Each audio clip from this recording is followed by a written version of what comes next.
So when fear arises, it's a signal. That's all fear is. Fear is a signal inside of us to be careful. We don't have to act on it. It's a very, very, very basic signal. It's one of the most basics. I mean, if you go back through our evolutionary history, go back hundreds of millions of years ago, all of our ancestors, back not necessarily to the amoeba, but go back to life in the ocean even. Even before we got on land, there was fear. All animals have a sense of fear. It's what actually keeps them alive. Now, it's better developed in the higher developed animals. But that sense of fear, try to kill a mosquito as it flies around your room. What does it do? The moment it realizes you're trying to kill it, it flies away. Doesn't want to be killed. Try to kill an ant. The tiniest, tiniest little creatures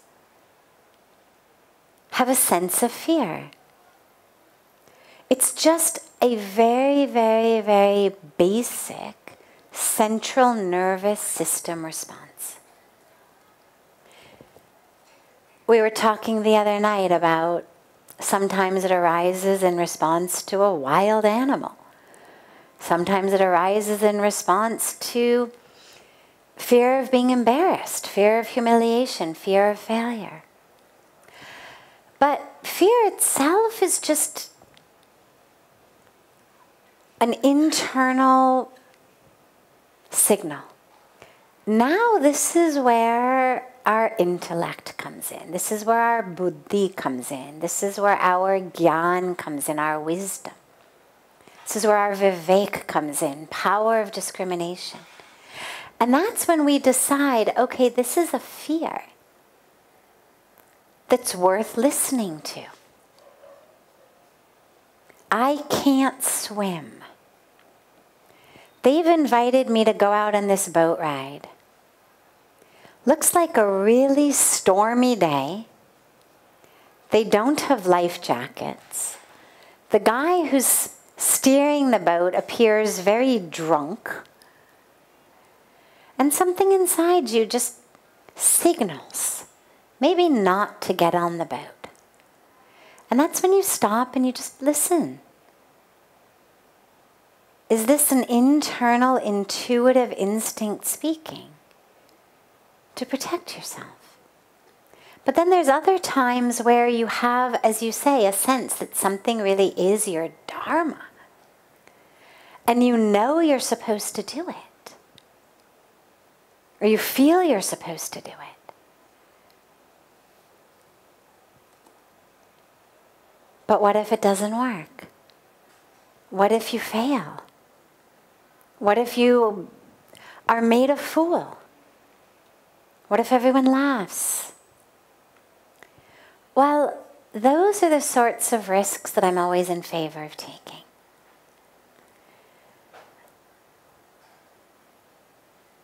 No one ever said that fulfilling your Dharma was going to be easy. For me, I always go back to the Bhagavad Gita. It's this very precious, very short, 700 short verses of answers to literally every question that ever arises. And you think about the teachings in the Gita from Bhagwan Krishna to Arjuna. Arjuna was afraid. The Gita begins in the middle of the war of the Mahabharata. Arjuna is saying essentially, the hair is standing up on end. I am so afraid. Literally, my hair is standing up on end. I don't want to do this. And Bhagwan Krishna goes into the next 700 verses about why, even in the face of fear, this is Arjun's Dharma. He must do it.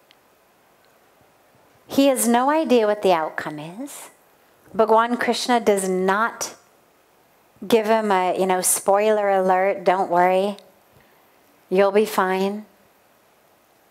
What he does instead is he helps him understand that, yeah, you might fail, you might die, you might lose everything, but ultimately to not fulfill your Dharma is the greatest loss of them all.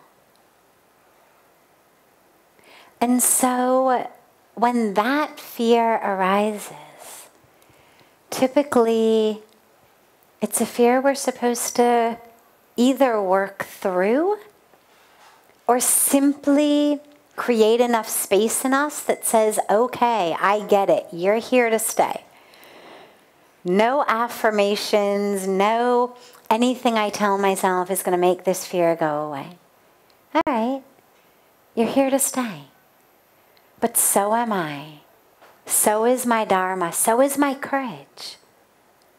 So instead of working to necessarily try to push away the fear, just work on the other way. Build up your courage. The word courage comes from the same root as the French word cœur, which means heart. Courage is about being open-hearted.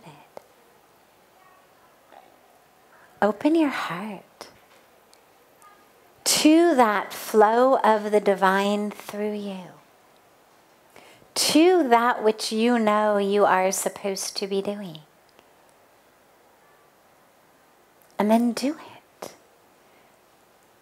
And if there are ways to do it that are more skillful than other ways, by all means choose them. Courage doesn't mean recklessness. Fearlessness and recklessness are two totally different things. A lot of times we think that to be fearless means that we should be reckless, be stupid, take all your money, invest it in one stock, jump off a rooftop while you chant a mantra about having wings and flying, right? That's not what courage means. Courage means my heart is open to the presence of the divine in me. And therefore, I move forward in my Dharma. Not knowing what's going to happen, but knowing that I will be okay. Because I am moving in my Dharma.